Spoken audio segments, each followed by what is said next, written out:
ગુજરાતની લોકસભા બેઠકોમાં હાલના તબક્કે કોંગ્રેસને જીતવાની સૌથી વધારે શક્યતા કોઈ બેઠક પર હોય તો તે બેઠક આણંદ લોકસભા બેઠક છે। કોંગ્રેસનો ગઢ ગણાતી આ બેઠક પર છેલ્લી 9 લોકસભા ચૂંટણીમાંથી 6 વાર આ બેઠક કોંગ્રેસે જીતી છે।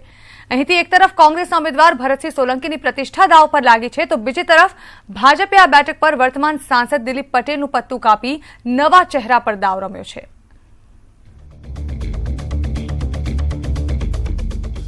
ભારતની દૂધની રાજનીતિ ગણાતી આણંદ બેઠક પર વર્ષોથી કોંગ્રેસનો દબદબો રહ્યો છે।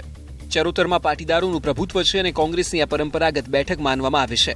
વર્ષ 2014માં મોદી લહેરમાં ભાજપે ભલે આણંદની બેઠક પર કબજો જમાવ્યો હોય, પરંતુ વર્ષોથી કોંગ્રેસ પાસે રહેલી આણંદની બેઠક 2017ની વિધાનસભા બેઠકમાં પણ કોંગ્રેસે વિજય પતાકા લહેરાવીને ભાજપના હોશ ઉડાવી દીધા છે।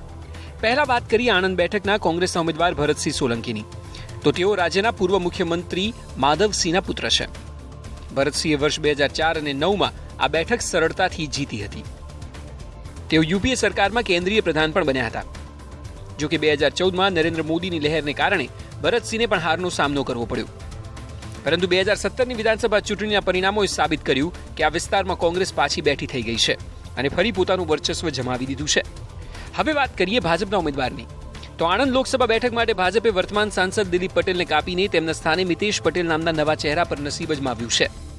જિલ્લા ભાજપ સંગઠનના કોષાધ્યક્ષ તરીકે કામ કરતા મિતેશ પટેલ વેપારી છે। તુવેર દાળ બનાવતી જાણીતી કંપનીના માલિક મિતેશ પટેલની રાજકીય દાળ કેટલી ગળે છે તે પરિણામ જ કહેશે।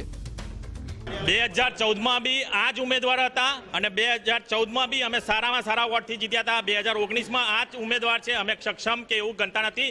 રણનીતિ ભારતીય જનતા પાર્ટીની હોય છે અને સર્વ વખત અમે જીતેલા છે। 2019માં બી 26 સીટ અમે જીતીશું। આણંદમાં કોંગ્રેસનું વર્ચસ્વ છે તેની પાછળનું કારણ આ મત વિસ્તારના જ્ઞાતિના સમીકરણો છે। આણંદ મત વિસ્તારમાં કુલ મતદારોના 35% મતદારો અન્ય પછાત વર્ગના છે। ઓબીસીમાં પણ બહુમતી મતદારો બારૈયા જ્ઞાતિના છે, જ્યારે 25% પાટીદારો છે, તો મુસ્લિમ મતદારો પણ નોંધપાત્ર છે। ઉલ્લેખનીય છે કે માધવસિંહ સોલંકી બારૈયા છે, તેથી આખો સમાજ તેમની પડખે રહેશે। માધવસિંહ સોલંકીથી શરૂ કરીને અમિત ચાવડા સુધીના પરિવારના નેતાઓએ પોતાના મત વિસ્તારના લોકો સાથે જીવંત સંપર્ક રાખ્યો છે, તેનો ફાયદો પણ કોંગ્રેસને મળ્યો છે। આંકલાવ અને બોરસદ એ 2 વિધાનસભા મત વિસ્તારો સોલંકી ચાવડા પરિવારના ગઢ ગણાય છે। આ સીટ માનીએ એટલી સહેલી નથી। બંને માટે 50-50 ચાન્સીસ કહી શકાય એવું છે, કારણ કે ભારતીય જનતા પાર્ટીમાંથી દાવેદારોની સંખ્યા 5 થી 7 હતી અને કોંગ્રેસે સૌથી પહેલા આ સીટ પર ભરતસિંહ સોલંકીનું નામ નિશ્ચિત જાહેર કરી દીધેલું। હવે જોવું રસપ્રદ રહેશે કે ભરતસિંહ સોલંકી પોતાની પ્રતિષ્ઠા જાળવવામાં સફળ રહે છે કે પછી નવા ઉમેદવારનો જુગાર ભાજપને ફાળે છે। ઘનશ્યામ પટેલ, ન્યૂઝ 18 ગુજરાતી, આણંદ।